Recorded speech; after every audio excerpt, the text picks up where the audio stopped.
अध्यक्ष जी और पूरी जो यहाँ की कमेटी है और जो सब लोग यहाँ मंच पे मौजूद हैं, हमारे मीडिया प्रभारी हैं, उनका बहुत बहुत धन्यवाद करना चाहता हूँ कि लगातार वो एक बेहतरीन कोऑर्डिनेशन कर रहे हैं, चाहे प्रेस कॉन्फ्रेंस हो, यात्रा हो, खाने पीने का इंतजाम हो या रहने का हो। तो आप सबका बहुत बहुत धन्यवाद।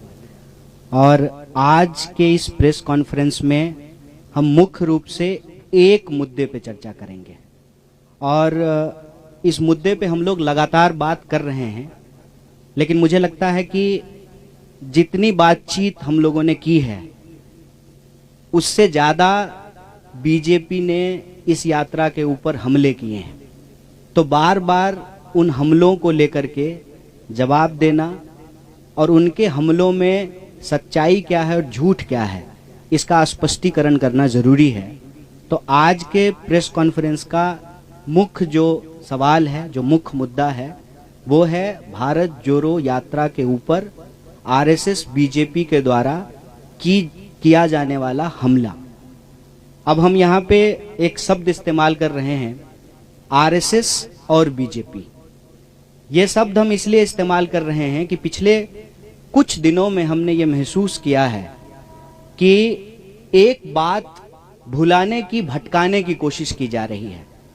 अक्सर आजकल चाय की दुकान पे, बसों में, ट्रेनों में, व्हाट्सएप ग्रुप पे एक चर्चा शुरू हुई है कि जब आरएसएस के लोग राहुल जी के ऊपर हमला नहीं कर रहे हैं तो राहुल जी बार बार आरएसएस का नाम क्यों ले रहे हैं। गुड़ का गाछ तो आरएसएस ही है ना। ऐसा तो हो नहीं सकता है कि आप गुड़ खाएं और गुलगुल्ले से परहेज करें। ये जो भ्रम की स्थिति पैदा की गई है, इसमें कुछ भी सच्चाई नहीं है। आरएसएस और बीजेपी में कोई फर्क नहीं है। बीजेपी जो हमला कर रही है वो हमले आरएसएस ही करवा रही है और इसको हम लोग अलग अलग तरीके से नहीं देखते हैं। हालांकि इस बात का जयराम जी ने भी स्वागत किया, हमारे पार्टी के तमाम वरिष्ठ नेताओं ने स्वागत किया कि राम मंदिर के पुजारी ने भारत जोड़ो यात्रा का स्वागत किया। तो इसका हम लोगों ने स्वागत किया कि बहुत अच्छी बात है।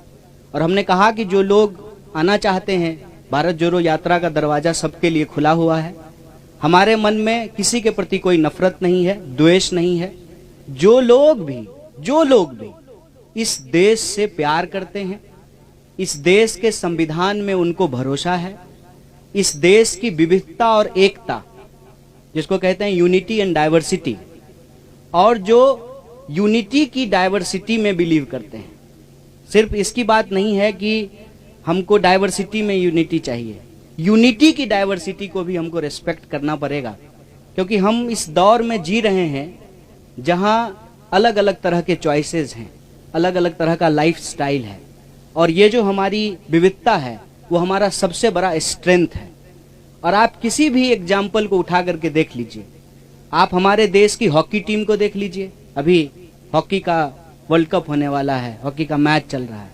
आप हमारी क्रिकेट टीम को उठा करके देख लीजिए, आप हमारे देश की ब्यूरोक्रेसी को उठा करके देख लीजिए, आप हमारी देश की सेना को उठा के देख लीजिए, आप हमारे देश के बिजनेस जो पर्सन्स हैं उनको देख लीजिए। हर फील्ड में हमारे पास डाइवर्सिटी है और ये हमारा सबसे बड़ा स्ट्रेंथ है। तो जो लोग भी इस देश की डाइवर्सिटी में बिलीव करते हैं, इस देश के मल्टीकल्चरलिज्म में बिलीव करते हैं, इस देश के कॉन्स्टिट्यूशन में बिलीव करते हैं, इस देश के लोग आपस में प्यार से रहें, इस भावना में भरोसा रखते हैं, जो लोग संविधान पर विश्वास रखते हैं, देश से प्यार करते हैं, वो सब लोग इस यात्रा में आ सकते हैं। लेकिन आप लोगों ने देखा होगा कि पिछले दिनों यह चर्चा बड़ी जोर शोर से चली।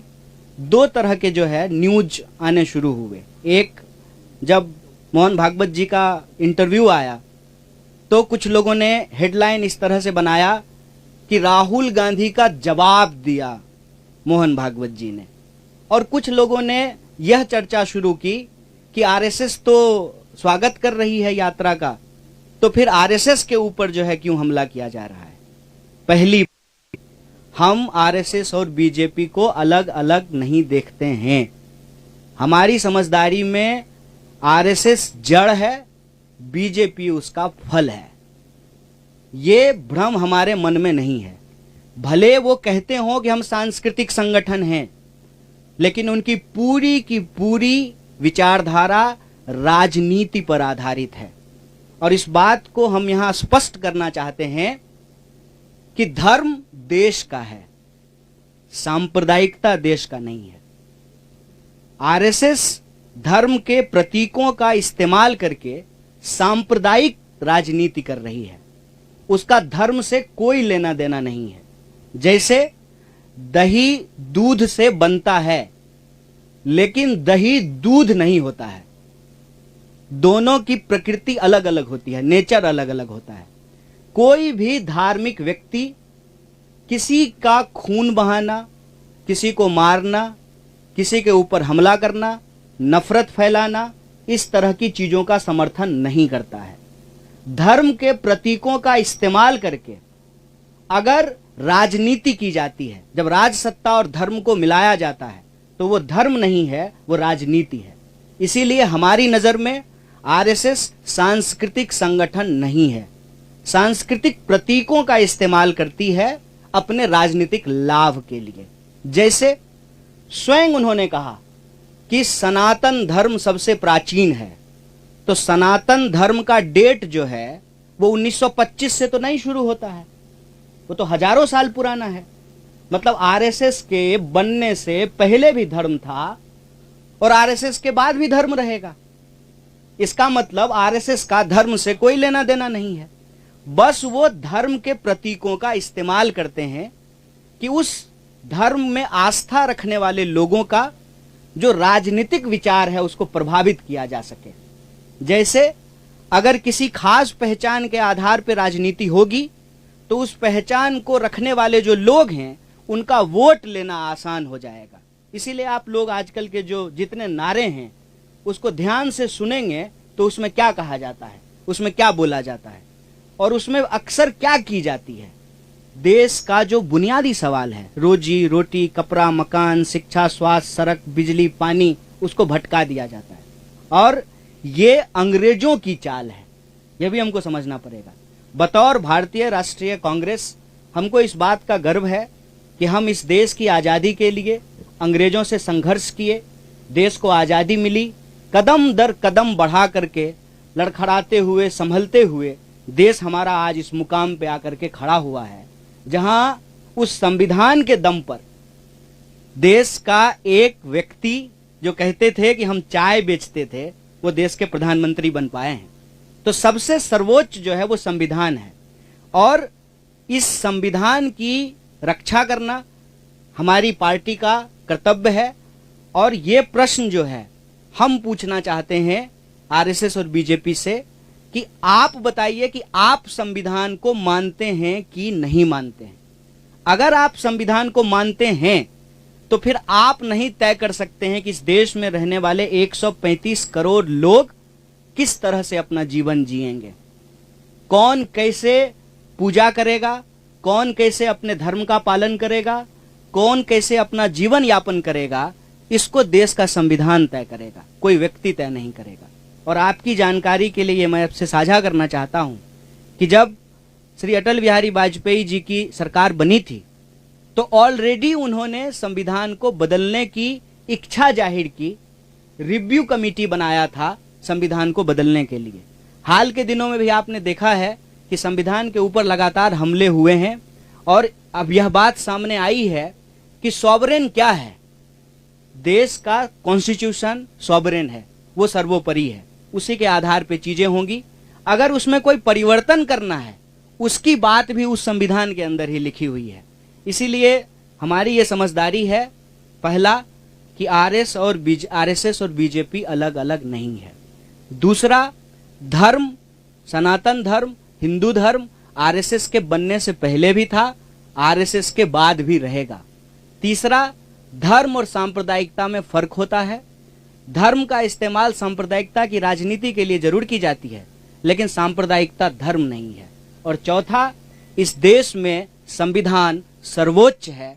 कौन कैसे जिएगा, इस देश का भविष्य क्या होगा, इस देश के नागरिक जो इस देश के भीतर रहते हैं, चाहे वो किसी भी धर्म के हों, वो क्या खाएंगे, क्या पहनेंगे, उनके कर्तव्यों की भी व्याख्या है और उनके अधिकारों की भी व्याख्या है। तो इस संविधान के अनुसार जो नागरिक अधिकार हैं उसको बचाना, संविधान को बचाना भारतीय राष्ट्रीय कांग्रेस की प्राथमिकता है। भारत जोड़ो यात्रा, जैसा कि बार बार जयराम जी भी बोलते हैं कि हर बिंदु को लेकर के, चाहे वो राजनीतिक हो, आर्थिक हो, सामाजिक हो, हर बिंदु को लेकर के चल रही है।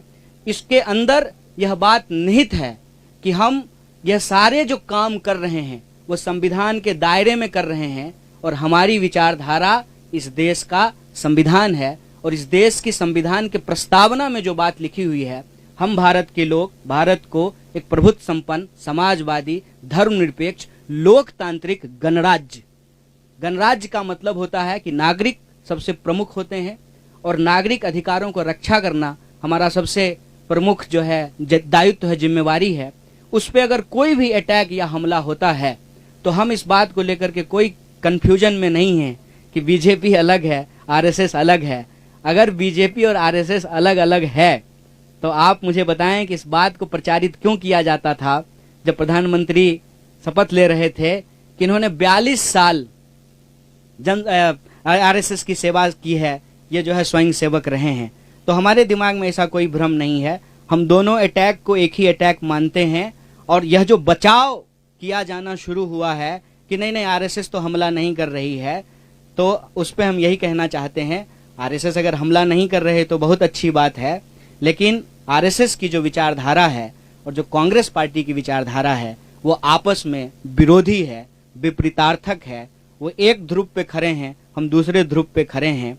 उनमें से आरएसएस के ही कुछ लोगों ने अगर यात्रा की स्वागत किया है तो हम उसका स्वागत करते हैं, लेकिन देश को लेकर के जो उनकी समझदारी है, लोगों को लेकर के जो उनकी समझदारी है, उस समझदारी में और संविधान के अंदर जो बातें लिखी हुई है देश के लिए, लोगों के लिए, उसमें जो है अंतर्विरोध है और हम संविधान के साथ खड़े हैं, संविधान के पक्ष में खड़े हैं। बहुत बहुत धन्यवाद, बहुत बहुत शुक्रिया। अभी कन्हैया कुमार आपसे सवाल लेंगे, पर उसके पहले मैं हमारे पीसीसी अध्यक्ष से गुजारिश करूंगा कि जो पठानकोट में रैली होने वाली है 19 तारीख को, उसके बारे में और कुछ जानकारी दें और भी